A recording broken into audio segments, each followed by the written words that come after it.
Hi, in this video we will start discussing about the version control systems available in Android Studio, especially Git.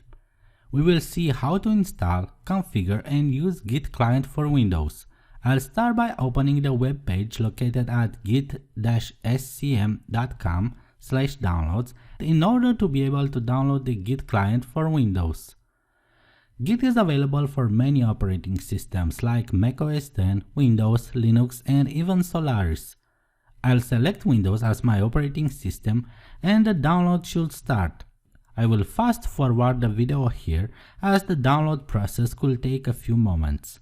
As soon as the download has completed, I will start the installer by clicking the downloaded file. The installation process is a straightforward one. We press next. We can read the license agreement and then press next again. Then we get to choose the installation path for our application. By default, Git will be installed in our program files folder and then inside the Git folder.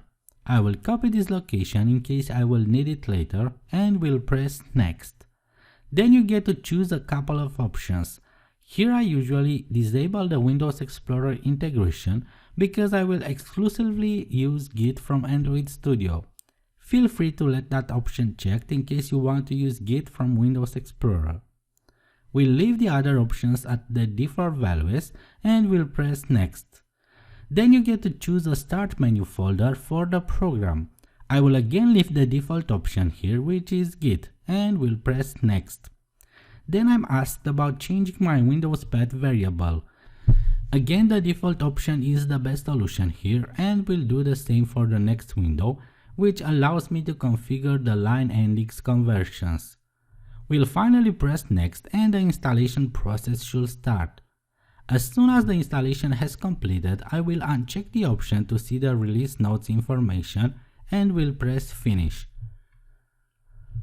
Now the Git client is successfully installed. We need to perform one last step by configuring Android Studio to work with the Git client.